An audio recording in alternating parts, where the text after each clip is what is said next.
Hello friends, good morning. നമ്മുടെ Kerala TV സീരിയലിലേക്ക് എല്ലാവർക്കും സ്വാഗതം. പ്രേമയും അതുപോലെ തന്നെ വിശ്വനും കൂടി നമ്മുടെ അനിരുദ്ധിനെ കുറിച്ചുള്ള കാര്യങ്ങൾ സംസാരിക്കുക. വേറൊന്നുമല്ല, അനിരുദ്ധ് പറഞ്ഞ കാര്യങ്ങളെ പറ്റിയെല്ലാം വിശ്വൻ ഇങ്ങനെ ഈ പ്രേമയോട് പറയുന്നു. അവർ തമ്മിൽ ഇപ്പം തെറ്റിക്കേണ്ട കാര്യമുണ്ടോ, അല്ലെങ്കിൽ അവരുടെ ബന്ധം പിരിക്കേണ്ട കാര്യമുണ്ടോ എന്നൊക്കെ വിശ്വൻ ചോദിക്കുന്ന സമയത്ത് അതങ്ങനെ തന്നെ അവരെ തമ്മിൽ പിരിച്ചേ പറ്റൂ എന്നുള്ള തീരുമാനത്തിൽ ഉറച്ചു നിൽക്കുന്നതാണ് പ്രേമയുടെ ആ ഒരു സംസാരം. അപ്പോൾ അവൻ ഇനി എൻ്റെ മോളുടെ ജീവിതത്തിൽ വേണ്ട എന്ന് തറപ്പിച്ചു പറയുന്നു.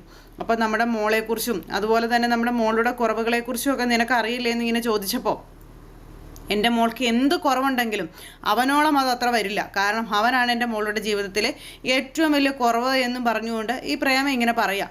അപ്പോൾ പ്രേമ, നീ ഒന്നുകൂടി ഒന്ന് ആലോചിക്കാനൊക്കെ പറഞ്ഞപ്പോൾ വിശ്വേട്ടാ, ഒരു കാര്യം ഞാൻ പറഞ്ഞേക്കാം, ഇനി ഈ പേരും പറഞ്ഞ് എൻ്റെ മുന്നിൽ ഒന്നും സംസാരിക്കാൻ വന്നേക്കരുത്, എനിക്കതിന് താല്പര്യമില്ല എന്ന് പറഞ്ഞു. അവൻ്റെ വക്കാലത്തുമായി വിശ്വേട്ടൻ എൻ്റെ മുന്നിൽ വന്നാൽ നമ്മൾ തമ്മിൽ വഴക്കുണ്ടാകുമെന്നുള്ളതല്ലാതെ അതുകൊണ്ട് യാതൊരു പ്രയോജനവും ഇല്ല എന്ന് ഭാര്യ ഭർത്താവിനോട് പറയുന്നു. അങ്ങനെ ഇവർ രണ്ടുപേരും കൂടി ആ കാര്യങ്ങളൊക്കെ സംസാരിച്ചുകൊണ്ട് നിൽക്കുന്ന സമയത്താണ് നമ്മുടെ സ്വരമോള് മുകളിലത്തെ നിലയിൽ നിന്ന് പന്ത് കളിക്കുന്നത്. കളിച്ച് കുറച്ച് കഴിഞ്ഞപ്പോഴത്തേക്ക് ആ പന്ത് ഉരുണ്ട് താഴേക്ക് വന്നു. അപ്പോൾ ഇങ്ങനെ പ്രേമ ഈ വിഷുവിനുമായിട്ട് സംസാരിച്ച് ചായയൊക്കെ എടുത്ത് കുടിച്ചു അങ്ങനെ നിൽക്കുക. അപ്പോൾ കൊച്ചു കളിച്ച് പന്ത് താഴേക്ക് വന്നപ്പോൾ അവിടുന്ന് തെറിച്ച് നേരെ പ്രേമയുടെ ദേഹത്തേക്കാണ് വന്ന് വീണത്. അപ്പോൾ കയ്യിലുണ്ടായിരുന്ന എല്ലാം കൂടെ ദേഹത്തേക്ക് വീണു. ആ ഗ്ലാസ് നിലത്ത് വീണു പൊട്ടി. അപ്പോഴേക്കും പ്രേമയ്ക്ക് ഭയങ്കര കലിപ്പ് കയറി. പ്രേമ ഭയങ്കര ദേഷ്യത്തിൽ ഭയങ്കര കലിപ്പിലിങ്ങനെ, നീ എന്ത് കാടി കൊച്ച ഈ കാണിച്ചതെന്നും ചോദിച്ചുകൊണ്ട് ദേഷ്യപ്പെടും. അപ്പോൾ സോറി അമ്മമ്മേ, ഞാൻ അറിയാതെ സംഭവിച്ചു പോയതാ, സോറി നീ കൊച്ചു പറഞ്ഞുകൊണ്ട് ചെന്ന് കഴിഞ്ഞപ്പോൾ അവക്കടെ ഒരു സോറി, എന്ത് ചെയ്തുണ്ടാക്കി വെച്ചിട്ട് സോറി പറഞ്ഞാൽ മതിയല്ലോ എന്നും പറഞ്ഞുകൊണ്ട് ഈ പ്രേമ ആ കൊച്ചിനോട് ദേഷ്യപ്പെടുക. അപ്പോൾ ഞാൻ അമ്മമ്മയോട് പറഞ്ഞില്ല, ഞാൻ അറിയാതെ ചെയ്തതാണെന്ന് പറഞ്ഞില്ലേ എന്ന് ചോദിച്ചു. അപ്പോൾ കുഞ്ഞിനോട് നീ എന്തിനാ ഇങ്ങനെ ദേഷ്യപ്പെടുന്നതെന്ന് വിശ്വനും ചോദിച്ചു. അവൾ മനഃപൂർവ്വം ചെയ്തതാ, അല്ലാതെ അവൾ ചുമ്മാതെയൊന്നും അല്ല, അവൾ ആരാ കള്ളീന്ന് നിങ്ങൾക്ക് അറിയാവോ എന്നൊക്കെ ചോദിച്ച് അങ്ങനെയും കൂടിയൊക്കെ ഇങ്ങനെ പറയാം. ഞാൻ അങ്ങനെ ഒന്നും വിചാരിച്ചിട്ടില്ലെന്നും പറഞ്ഞ് കൊച്ചാവുന്നത്ര പറഞ്ഞു നോക്കി, ആര് കേൾക്കാനാ. അങ്ങനെ ആ ഒരു കാര്യങ്ങൾ ഇങ്ങനെ അങ്ങോട്ടും ഇങ്ങോട്ടും പറഞ്ഞുകൊണ്ട് അങ്ങനെ നിൽക്കുന്നു. കുഞ്ഞങ്ങ് ഇറങ്ങി വന്നപ്പോൾ നിനക്ക് വന്ന് നിനക്ക് ധിക്കാരം കൂടുന്നുണ്ടെന്നും പറഞ്ഞ് ഈ കൊച്ചിനെ തല്ലാനായിട്ട് ഈ പ്രേമ എന്ത് ചെയ്തു, കൈ അങ്ങോട്ട് ഓങ്ങി. അപ്പോൾ ഈ പ്രേമയുടെ തനി സ്വഭാവം എന്താണെന്നുള്ളത് നമ്മുടെ അനന്യയ്ക്ക് നന്നായിട്ട് അറിയാം. അതുകൊണ്ട് തന്നെ അനന്യ എന്ത് ചെയ്തു, അനന്യ അവിടെ ഇതൊക്കെ കണ്ടും കേട്ട് നിൽപ്പുണ്ടായിരുന്നു. വേഗം തന്നെ അനന്യ അങ്ങോട്ടേക്ക് വന്നു കഴിഞ്ഞപ്പോൾ ഈ അടിക്കാനായിട്ട് കൈ ഓങ്ങുന്നതും കണ്ടുകൊണ്ടാണ് വരുന്നത്. വേഗം വന്ന് ഇങ്ങനെ കൈ കയറി തടഞ്ഞു, അതായത് പ്രേമയുടെ കൈ കയറി തടഞ്ഞു. അങ്ങനെ പ്രേമയുടെ കൈ കയറി തടഞ്ഞു കഴിഞ്ഞപ്പോഴത്തേക്കും പ്രേമ ഞെട്ടിപ്പോയി, മകള് തൻ്റെ കൈ തടയുകയോ. അപ്പോൾ അങ്ങനെ ആ ഒരു ഞെട്ടലിൽ ഇങ്ങനെ നിൽക്കുമ്പോൾ എന്ത് അവകാശത്തിൻ്റെ പേരിലാണ് നിങ്ങൾ ഈ കുഞ്ഞിനെ തല്ലുന്നതെന്ന് ചോദിച്ചു. അവൾ കാണിച്ചത് കണ്ടില്ലേ, അവളെൻ്റെ ദേഹത്തേക്ക് കാണിച്ചത് കണ്ടില്ലേ എന്നൊക്കെ ചോദിച്ചപ്പോൾ അവൾ കളിച്ചപ്പോൾ അറിയാതെ സംഭവിച്ചതല്ലേ, അത് അമ്മയ്ക്കൊന്ന് ക്ഷമിച്ചു കൊടുത്തുകൂടായിരുന്നു. എല്ലാ തവണയും സ്വരമോളെ അമ്മ ഉപദ്രവിക്കുന്നതൊക്കെ എനിക്കറിയാം, പക്ഷേ എൻ്റെ കൺമുന്നിൽ അത് നടത്താൻ ഞാൻ ഒരിക്കലും സമ്മതിക്കില്ല എന്ന് പറഞ്ഞു. തെറ്റ് കണ്ടാലേ ഞാൻ ശിക്ഷിക്കും, അതിന് അപ്പോൾ ആരുടെ ഒരു ഇതും എനിക്ക് വേണ്ടെന്ന് പറഞ്ഞു പ്രേമ ഇങ്ങനെ പറഞ്ഞപ്പോൾ, അങ്ങനെ ശിക്ഷിക്കാൻ ഇവള് നിങ്ങൾക്കാരാ, നിങ്ങളുടെ കൊച്ചുമോളാണോ ഇവള്? അല്ലല്ലോ. അങ്ങനെയുള്ളപ്പോൾ നിങ്ങളെന്തിനാ ഇവളെ ശിക്ഷിക്കുന്നതെന്ന് ചോദിച്ചു. അപ്പോഴേക്കും സ്വരമോൾ അത് കേട്ട് ഞെട്ടി. അപ്പോഴാണ് കൊച്ചടുത്ത് നിൽപ്പുണ്ടല്ലോ എന്നുള്ളൊരു സ്വബോധത്തിലേക്ക് നമ്മുടെ അനന്യ വന്നത്. അനന്യ നോക്കിക്കഴിഞ്ഞപ്പോൾ മമ്മി എന്തൊക്കെയാ പറയുന്നത്, ഇതെൻ്റെ അമ്മമ്മയല്ലെന്നോ, പിന്നെ ഞാൻ ആരാ എന്നിങ്ങനെ ചോദിച്ചപ്പോൾ മോളെ അത് അപ്പം മമ്മി എന്നിൽ നിന്ന് എന്തോ മറയ്ക്കുന്നുണ്ടല്ലേ, അപ്പം ഞാൻ നിങ്ങളുടെ ആരും അല്ലല്ലേ എന്നൊക്കെ ചോദിച്ചു കൊച്ചു മുകളിലേക്ക് കയറിപ്പോയി. അപ്പോഴേക്കും സ്വര മോളെ എന്നും പറഞ്ഞ് വിളിച്ചു. ഒരു രക്ഷയില്ല, മൈൻഡേ ചെയ്തില്ല. അപ്പം ശരിക്കും പറഞ്ഞാൽ സ്വരമോള് പ്രതീഷിൻ്റെ കുഞ്ഞാണ്. അതുകൊണ്ട് പ്രതീഷ് ഒരു പാട്ടുകാരനായതുകൊണ്ട് പ്രതീഷാണ് ആ കുഞ്ഞിന് സ്വര എന്നുള്ളൊരു പേരിട്ടത്.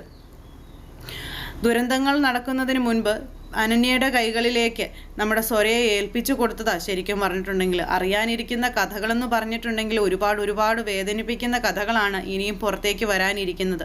സുമിത്രയുടെ മക്കളുടെ ജീവിതത്തിൽ നടന്ന കഥകൾ. അങ്ങനെ ആ ഒരു സിറ്റുവേഷൻ അതെങ്ങനെ കൈകാര്യം ചെയ്യണമെന്ന് പോലും അറിയാതെ നമ്മുടെ അനന്യ ഒരു നേരത്തേക്ക് പകച്ചു നിന്നു. അപ്പോഴേക്കും വിശ്വൻ ചോദിച്ചു, നീ എന്ത് മണ്ടത്തരാ മോളെ കാണിച്ചത്, നീ എന്തിനാ കുഞ്ഞിൻ്റെ മുന്നിൽ വെച്ച് അത് പറയാൻ പോയെന്ന് ചോദിച്ചപ്പം അമ്മയാണ് എല്ലാത്തിനും കാരണം, അമ്മയുടെ ഈ സ്വഭാവമാണ് എല്ലാത്തിനും കാരണമെന്നും പറഞ്ഞുകൊണ്ട് ഇങ്ങനെ നമ്മുടെ അനന്യ അവിടെ നിന്ന് കയറി ഓടി അങ്ങ് പോയി കുഞ്ഞിൻ്റെ അടുത്തേക്ക്. അപ്പോൾ അനന്യ കയറിപ്പോയി കഴിഞ്ഞപ്പോഴത്തേക്കും ഈ വിശ്വൻ പ്രേമയോട് ഈ കാര്യങ്ങളൊക്കെ പറഞ്ഞു. നീ എന്തിനാ ഇങ്ങനെയൊക്കെ കാണിക്കുന്നതെന്ന് ചോദിച്ചപ്പോൾ ഞാനാണല്ലേ കുറ്റക്കാരി, അവൾ തന്നെ അവളുടെ വായി തോന്നിയത് വിളിച്ചു പറഞ്ഞതിന്, അല്ലെങ്കിൽ ആ പെങ്കൊച്ച് എന്നാണെങ്കിലും അറിയേണ്ടതല്ലേ അവളുടെ അമ്മയും അച്ഛനും ഇവരല്ല എന്നുള്ളത്, അത് ഇച്ചിരി നേരത്തെ അറിഞ്ഞ് നിങ്ങൾ കരുതിയാൽ മതി എന്നും പറഞ്ഞുകൊണ്ട് ഈ പ്രേമയ്ക്ക് ഒരു കൂസലില്ലാതെ പ്രേമ ഇങ്ങനെ സംസാരിക്കാം. അപ്പോൾ സ്വന്തം മോളുടെ കുഞ്ഞല്ലാത്തത് കൊണ്ടാണ് പ്രേമ അത്രയും ക്രൂരത ആ കുഞ്ഞിനോട് ഇത്രയും കാലം കാണിച്ചുകൊണ്ടിരുന്നത്? അതിപ്പോൾ ആർക്കും അറിയില്ലല്ലോ. അനിരുദ്ധിനോടുള്ള കലിപ്പിൻ്റെ പുറത്താണ് ആ കൊച്ചിനോട് ഇത് കാണിച്ചുകൊണ്ടിരുന്നത് എന്നാണ് പ്രേമ പറഞ്ഞത്. പക്ഷേ തൻ്റെ മകൾ പ്രസവിക്കാത്ത കുഞ്ഞായതുകൊണ്ട് ആ കുഞ്ഞിനോട് സ്നേഹം കാണിക്കേണ്ട കാര്യമൊന്നും പ്രേമയ്ക്കില്ല. പ്രേമ അങ്ങനെയാണ് ആ ഒരു രീതിയിൽ ആ കൊച്ചിനോട് പെരുമാറിക്കൊണ്ടിരുന്നതെന്ന് ഇന്ന് വ്യക്തമായി.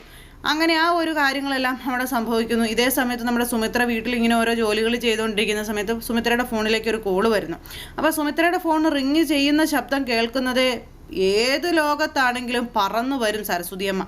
ഇത്തവണയും അതുപോലെ തന്നെ പറന്നു വന്നു. സുമിത്ര ഇങ്ങനെ നിൽക്കുന്ന സമയം സുമിത്രയുടെ ഫോണിൽ കോൾ വന്നു. സുമിത്ര അതെടുത്ത് അറ്റൻഡ് ചെയ്യുക. അപ്പോൾ ഹലോ, വക്കീലേന്ന് വിളിച്ചപ്പോൾ സരസ്വതിക്ക് കത്തി അത് ആ വക്കീൽ തന്നെയാണെന്ന്.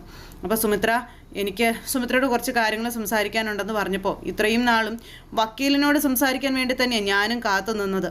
വക്കീൽ എവിടെയായിരുന്നു? ഞാനും എൻ്റെ മോളും കൂടി ഓഫീസിൽ വന്നിരുന്നു എന്നൊക്കെയുള്ള കാര്യങ്ങൾ പറഞ്ഞു. അപ്പോൾ സുമിത്രയോട് ഞാൻ ഒരുപാട് തെറ്റുകൾ ചെയ്തിട്ടുണ്ട്, എനിക്കെല്ലാം സുമിത്രയോട് തുറന്നു പറയണം, എനിക്ക് സുമിത്രയെ അത്യാവശ്യമായിട്ട് ഇന്ന് തന്നെ കാണണം എന്നുള്ള കാര്യം പറഞ്ഞു. അപ്പോൾ ഇന്ന് തന്നെ കാണണം, കാണാം, അതിനുവേണ്ടി തന്നെ ഞാനും കാത്തിരുന്നത്. എവിടെയാണ് ഞാൻ വരേണ്ടത്, എങ്ങനെയാണ് ഞാൻ വരേണ്ടത്, ഇതൊക്കെ സുമിത്ര ചോദിച്ചു. അങ്ങനെ അദ്ദേഹം പറഞ്ഞതനുസരിച്ച് സുമിത്ര എത്താമെന്നുള്ള വാക്കും കൊടുത്തു. ഈ സരസ്വതിയമ്മ അത് കേട്ട പാതി കേൾക്കാത്ത പാതി ഫോണും എടുത്ത് ഓടി മുറ്റത്തേക്ക് പോയിട്ട് അവിടെ ഒരു വലിയ ചെടി നിൽപ്പുണ്ട്. ആ ചെടിയുടെ പുറകിൽ പോയി നിന്ന് ഈ രഞ്ജിതയെ വിളിക്കുക. അപ്പോൾ രഞ്ജിതയും അതുപോലെ അരവിന്ദനും കൂടെ വണ്ടിയിൽ ഓഫീസിലേക്ക് പോയിക്കൊണ്ടിരിക്കുക. അപ്പോഴാണ് സരസ്വതിയമ്മയുടെ കോള് വരുന്നത്. അപ്പോൾ സരസ്വതിയമ്മയുടെ കോള് കണ്ടപ്പോഴത്തേക്ക് രഞ്ജിത പറഞ്ഞു, ദേ സരസ്വതിയമ്മയുടെ കോള് വരുന്നുണ്ട്, എന്നാൽ വേഗം അറ്റൻഡ് ചെയ്യുക, പെട്ടെന്ന് അറ്റൻഡ് ചെയ്യുക, എന്താണ് ആ തള്ള പറയാൻ പോകുന്നതെന്ന് അറിയില്ലല്ലോ, വേഗം അറ്റൻഡ് ചെയ്യാൻ പറഞ്ഞു. അങ്ങനെ ഈ രഞ്ജിത ഫോൺ എടുത്തു കഴിഞ്ഞപ്പോഴത്തേക്കും, അതെ രഞ്ജിത ഒരു കാര്യം പറയാനാണ് ഞാൻ വിളിച്ചതെന്ന് പറഞ്ഞു. ഇന്ന് സുമിത്രയും ആ വക്കീലും തമ്മിൽ പരസ്പരം കാണുന്നുണ്ടെന്ന് പറഞ്ഞു. വക്കീലും സുമിത്രയും തമ്മിൽ കാണുന്നുണ്ടെന്നോ? നേരാണോ എന്ന് ചോദിച്ചപ്പോൾ അതെ, വക്കീൽ സുമിത്രയെ ഫോൺ വിളിച്ചപ്പോൾ ഞാനത് കേട്ടതാ.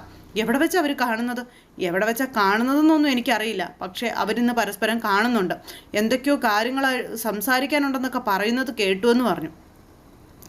സത്യമാണോ, ഉറപ്പാണോ എന്നൊക്കെ ചോദിച്ചു ഈ രഞ്ജിത വീണ്ടും ഉറപ്പാണെന്നേ, സത്യമല്ലാത്തൊരു കാര്യം ഞാൻ പറയുമോ, പിന്നെ ഈ ഒരു ഇതിനുള്ള പ്രത്യുപകാരമായിട്ട് അടുത്ത പൈസ എടുത്ത് വെച്ചേക്കാനും കൂടെ പറഞ്ഞിട്ട് സരസ്വതിയമ്മ കട്ട് ചെയ്തു. ഇപ്പോൾ രഞ്ജിത ഇത് അരവിന്ദനോട് പറയാം, അവർ തമ്മിൽ ഇന്ന് കാണുന്നുണ്ട്, എവിടെ വെച്ചായിരിക്കും കാണുന്നത്, അങ്ങനെയൊക്കെയുള്ള. ഇന്ന് സുമിത്രയും വക്കീലും തമ്മിൽ പരസ്പരം കണ്ടു കഴിഞ്ഞിട്ടുണ്ടെങ്കിൽ അവിടെ തീർന്നു, നമ്മുടെ ജീവിതം അവിടെ തീർന്നു എന്നുള്ള കാര്യം പറയാം. എന്തായാലും ഒരു രഹസ്യങ്ങളുടെ കൂമ്പാരം തന്നെയാണ് വക്കീലെന്നുള്ള കാര്യം രഞ്ജിതയ്ക്കും അറിയാം, അതുപോലെ തന്നെ സുമിത്രയ്ക്കും അറിയാം. അതുകൊണ്ട് സത്യം കണ്ടുപിടിക്കാനായിട്ട് രഞ്ജിത ഇറങ്ങുമ്പോൾ സത്യം കണ്ടുപിടിക്കാതിരിക്കാൻ വേണ്ടി രഞ്ജിത ഇറങ്ങുമ്പോൾ സത്യം കണ്ടുപിടിക്കാൻ നമ്മുടെ സുമിത്രയെ ഇറങ്ങുന്നു. അങ്ങനെ സുമിത്രയെ കൊണ്ട് തലവേദനയായി കഴിയുമ്പോൾ ഇനി സുമിത്ര ജീവിച്ചിരിക്കേണ്ടെന്ന് പോലും അങ്ങനെ ആ ഒരു ഇതിലേക്ക് വരികയാണ് ഈ രഞ്ജിതയുടെ പ്രവർത്തികളും ചിന്തകളും സംസാരങ്ങളും ഒക്കെ. സുമിത്രയെ കൊന്നിട്ടാണെങ്കിലും വേണ്ടില്ല, തൻ്റെ ജീവിതം നിലനിർത്തണം എന്നുള്ള ആ ഒരു ഇതിലാണ് രഞ്ജിത മുന്നോട്ട് പോകുന്നത്. അങ്ങനെ സുമിത്ര എന്നിട്ട് പറഞ്ഞ് വക്കീലുമായിട്ട് സംസാരിച്ച് ഫോൺ അങ്ങ് വെച്ച പുറകെ റെഡിയായി ഇറങ്ങുന്നു. അപ്പോൾ സുമിത്ര ഇങ്ങനെ ഇറങ്ങുന്നതും പോകുന്നതും ഒക്കെ സരസ്വതിയമ്മ ആ ചെടിയുടെ മറവിൽ നിന്ന് ഇങ്ങനെ കാണുമോ, ഇങ്ങനെ ഒളിച്ച് നിന്ന് കാണുമോ. ഈ സരസ്വതിയമ്മ നിൽക്കുന്നത് സുമിത്ര കാണുന്നുമില്ല. എന്നിട്ട് സുമിത്ര ഇങ്ങ് പോന്നു കഴിഞ്ഞപ്പോഴത്തേക്കും സരസ്വതി സുമിത്ര ഇവിടുന്ന് പുറപ്പെട്ടിട്ടുണ്ട് കേട്ടോ എന്നും പറഞ്ഞുകൊണ്ട് ഫോൺ എടുത്ത് വിളിച്ച് അതും പറഞ്ഞു കൊടുത്തു. സുമിത്ര അന്നേരം അവിടെ നിന്ന് പോകുന്നു. സുമിത്രയെ എങ്ങോട്ടായിരിക്കും വക്കീൽ വിളിച്ചിട്ടുണ്ടാവുക, എവിടെ വെച്ചായിരിക്കും അവർ കാണാൻ തീരുമാനിച്ചിട്ടുണ്ടാവുക എന്നൊക്കെ ഇങ്ങനെ നിന്ന് രണ്ടുപേരും കൂടെ ചിന്തിക്കും. നമുക്കൊരു കാര്യം ചെയ്യാം, വേഗം തന്നെ വക്കീലിൻ്റെ വീട്ടിലേക്ക് പോകാം. അവിടെ ആകുമ്പോൾ ചിലപ്പോൾ ആരും സംശയിക്കില്ലല്ലോ. ഒരു പക്ഷെ അവിടേക്കാണെങ്കിലോ സുമിത്രയോട് വരാനായിട്ട് പറഞ്ഞിരിക്കുന്നത് എന്നുള്ള കാര്യങ്ങൾ ഇങ്ങനെ ഈ രഞ്ജിതയുടെ മെമ്മറിയിൽ കത്തി. ശരി, നമുക്ക് അങ്ങോട്ടേക്ക് പോകാമെന്ന് പറഞ്ഞ് രണ്ടുപേരും കൂടെ ഈ വക്കീലിൻ്റെ വീട്ടിലേക്ക് പോവുക. വക്കീലിൻ്റെ വീട്ടിലേക്ക് ചെന്ന് കഴിഞ്ഞപ്പോൾ അവിടെ വക്കീലിൻ്റെ ഭാര്യ ഉണ്ടായിരുന്നു. അവരിറങ്ങി വന്നപ്പോൾ ഈ രണ്ട് മാരണങ്ങളെ കണ്ടു. ഇതുങ്ങളെ കണ്ടപ്പോഴത്തേക്ക് ആ പുള്ളിക്കാരുടെ ഉള്ള ജീവൻ കത്തിപ്പോയി. കാരണം പേടിച്ചു പോയി. കാരണം അതുപോലത്തെ ആറ്റം ബോംബുകളാണല്ലോ വന്നിങ്ങനെ നിൽക്കുന്നത്. അപ്പോൾ ഇവരെ കണ്ടപ്പോഴേക്കും അതിൻ്റെ മുഖത്ത് ആ ഒരു ടെൻഷനും പേടിയൊക്കെ കണ്ടു. ഈ രഞ്ജിതയ്ക്ക് അത് മനസ്സിലായി. രഞ്ജിത കയറി ചെന്നിട്ട് എന്ത് പറ്റി, ഞങ്ങളെ കണ്ടപ്പോഴേക്കും മുഖത്തൊരു പേടിയൊക്കെ പോലെ. പേടിയോ, ഞാനെന്തിനാ നിങ്ങളെ പേടിക്കുന്നത്, എനിക്ക് പേടിയൊന്നും ഇല്ലയെന്ന് പറഞ്ഞു. വക്കീൽ ഇവിടെ ഇല്ലേന്ന് ചോദിച്ചപ്പോൾ ചേട്ടൻ ഇവിടെ ഇല്ലയെന്ന് പറഞ്ഞു. പിന്നെ എവിടെ പോയതാണെന്നൊന്നും എനിക്കറിയില്ലെന്ന് പറഞ്ഞ് ഇവരെ മാക്സിമം ഒഴിവാക്കി വിടാനായിട്ട് പെണ്ണ് നോക്കുന്നുണ്ട്. പക്ഷേ രഞ്ജിത കാര്യങ്ങളൊക്കെ അറിഞ്ഞിട്ട് വന്നിരിക്കുന്നത് കൊണ്ട് രഞ്ജിത തൽക്കാലം അവിടെ നിന്ന് പോകാൻ ഉദ്ദേശിക്കുന്നില്ല. ഞങ്ങൾ അത്യാവശ്യമായിട്ട് വക്കീലിനെ ഒന്ന് കാണാൻ വേണ്ടി വന്നതാണെന്നും എനിക്ക് വക്കീലിനെ കണ്ടിട്ടേ പോകാൻ പറ്റുള്ളൂ എന്ന് പറഞ്ഞുകൊണ്ട് രഞ്ജിതയും കെട്ടിയനും കൂടെ അവിടെ കുത്തിയിരിപ്പ് സത്യാഗ്രഹം തുടങ്ങി. അപ്പോൾ ചേട്ടൻ വരാൻ വൈകും, ഇതാണെന്നൊക്കെ ഈ പെണ്ണ് പറയുന്നുണ്ട്. പക്ഷെ ആര് കേൾക്കാൻ, എവിടെ കേൾക്കാൻ? തൻ്റെ നിലനിൽപ്പിൻ്റെ പ്രശ്നം ആയതുകൊണ്ട് തന്നെ രഞ്ജിത്ത് അതൊന്നും കേട്ടങ്ങോട്ട് മയങ്ങില്ല. രഞ്ജിത്ത് അവിടെ തന്നെ ഇരുന്നു, വക്കീലിനെ കണ്ടിട്ടേ പോകുന്നുള്ളെന്നും പറഞ്ഞു. അപ്പോഴേക്ക് ഈ പെണ്ണിന് പേടിയായി, ദൈവമേ ഇവറ്റകൾ ഇവിടെ ഇരുന്ന് കഴിഞ്ഞാൽ ശരിയാവത്തില്ലല്ലോ, ചേട്ടനെയും വിളിക്കാൻ പറ്റത്തില്ല, സുമിത്രയെ വിളിക്കാൻ പറ്റത്തില്ല, മൊത്തത്തിൽ പ്രശ്നമാവുമല്ലോ. അങ്ങനെയൊക്കെ അത് അവിടെ നിന്ന് ചിന്തിക്കുക. എന്നിട്ട് അത് റൂമിലേക്ക് കയറി പോയിട്ടോ. അത് കഴിഞ്ഞപ്പോൾ നമ്മളിവിടെ ഇരുന്നത് കൊണ്ട് എന്താ കാര്യം, പിന്നെ അയാളിവിടെ ഇല്ലല്ലോ, ഇനി നമ്മളിവിടെ ഇരിക്കുമ്പോൾ അയാൾ സുമിത്രൻ വേറെ എവിടെയെങ്കിലും വെച്ച് കണ്ടാലോ എന്നിങ്ങനെ ഈ ഭർത്താവ് ചോദിക്കുമ്പം എൻ്റെ ഒരു കാൽക്കുലേഷൻ ശരിയാണെങ്കിൽ ഒരിക്കലും സുമിത്രയെ മറ്റൊരിടത്ത് വെച്ച് കാണാനായിട്ട് അയാൾ പറയില്ല, ഇങ്ങോട്ട് വരാനായിരിക്കും പറഞ്ഞിരിക്കുക എന്നുള്ള കാര്യം രഞ്ജിത ഇരുന്ന് പറയാം. അങ്ങനെ ഇവർ രണ്ടുപേരും കൂടി ആ കാര്യമൊക്കെ അവിടെ ഇരുന്ന് സംസാരിക്കും കേട്ടോ. എന്തായാലും നമുക്ക് നോക്കാം, അവരെന്താണ് പ്ലാൻ ചെയ്തിരിക്കുന്നത് നോക്കാം എന്നുള്ള ഒരു കാര്യവും പറഞ്ഞു. ഈ സമയത്ത് സ്വരമോളുടെ അരികിലേക്ക് നമ്മുടെ അനന്യ കയറി ചെന്നു. കുഞ്ഞിനോട് എന്ത് പറഞ്ഞ് സമാധാനിപ്പിക്കണം എന്നറിയില്ല. അങ്ങനെ ആ കുഞ്ഞിൻ്റെ അച്ഛനും അമ്മയും ആരാണെന്നും അമ്മമ്മയൊക്കെ ആരാണെന്നും ആ കുഞ്ഞ് ചോദിച്ചാൽ അത് പറയാൻ ഒരു മറുപടി ഇല്ല നമ്മുടെ അനന്യയ്ക്ക്. അതുകൊണ്ട് തന്നെ അനന്യ എങ്ങനെ കുഞ്ഞിനെ അപ്രോച്ച് ചെയ്യും എന്നുള്ള ആ ഒരു പേടിയിൽ അല്ലെങ്കിൽ ആ ഒരു ടെൻഷനിൽ കുഞ്ഞിൻ്റെ അടുത്തേക്ക് ചെല്ലുമ്പോൾ റൂമിൽ ഇങ്ങനെ വിഷമിച്ച് കരഞ്ഞ് തളർന്നിരിക്കുന്ന സ്വരമോളയാണ് കാണുന്നത്. അത് കണ്ടപ്പോഴത്തേക്കും ശരിക്കും പറഞ്ഞാൽ അനന്യയുടെ നെഞ്ച് പൊട്ടിപ്പോയിട്ടോ, അത്രയ്ക്ക് വിഷമമായിപ്പോയി. അപ്പോൾ അങ്ങനെയൊക്കെ ഒരു സിറ്റുവേഷനും കാര്യങ്ങളും ഒക്കെ ആയിട്ടാണ് ഇന്നത്തെ നമ്മുടെ കഥ വരുന്നത്. അപ്പോൾ എല്ലാവരും കാത്തിരുന്ന് കാണണം, ആരും തന്നെ മിസ് ചെയ്ത് കളയരുത്. എല്ലാവരുടെ സപ്പോർട്ടിനും സ്നേഹത്തിനും ഒത്തിരി നന്ദി അറിയിക്കുന്നു. സൂപ്പർ ഹിറ്റ് കഥയുമായി കാണുന്നത് വരെ എല്ലാവർക്കും നന്ദി. അതോടൊപ്പം നമ്മുടെ ചാനൽ ആദ്യമായിട്ട് കാണുന്നവരുണ്ടെന്നുണ്ടെങ്കിൽ നമ്മുടെ ചാനലൊന്ന് സപ്പോർട്ട് ചെയ്യണം കേട്ടോ. തൊട്ടടുത്ത് കാണുന്ന ബെൽ ബട്ടൺ അമർത്തി കഴിഞ്ഞിട്ടുണ്ടെങ്കിൽ നമ്മളിടുന്ന വീഡിയോസ് നിങ്ങൾക്ക് എളുപ്പത്തിൽ കാണാൻ സാധിക്കുന്നതായിരിക്കും. അപ്പോൾ നമ്മുടെ പ്രമോ എല്ലാവർക്കും ഇഷ്ടപ്പെട്ട് കാണുമെന്ന് വിശ്വസിക്കുന്നു. ഇന്നത്തെ കഥയിലെ ഡയലോഗുകളിൽ ചില മാറ്റങ്ങളൊക്കെ വന്നാലും കഥാസാരം ഇത് തന്നെയാണ്. അപ്പോൾ എല്ലാവരും കാത്തിരുന്ന് കാണണം. സമയമാറ്റം വന്നതുകൊണ്ട് നമുക്ക് പലർക്കും കഥ കാണാനോ അല്ലെങ്കിൽ അത് അറിയാനോ കഴിയുന്നില്ല എന്നുള്ള കാര്യം ഒരു സത്യമായ കാര്യമാണ്. അപ്പോൾ എന്തായാലും നമ്മുടെ വീഡിയോസ് എല്ലാവർക്കും ഇഷ്ടപ്പെടുന്നുണ്ടെന്ന് വിശ്വസിക്കുന്നു. അപ്പോൾ എല്ലാവർക്കും ഒരിക്കൽ കൂടി നന്ദി അറിയിക്കുകയാണ്. നിങ്ങളുടെ അഭിപ്രായങ്ങളും നിർദ്ദേശങ്ങളും ഒക്കെ കമൻറ്റ് ബോക്സിൽ അറിയിക്കുക. അപ്പോൾ എല്ലാവർക്കും നന്ദി. Thank you. See again. Take care. Bye by.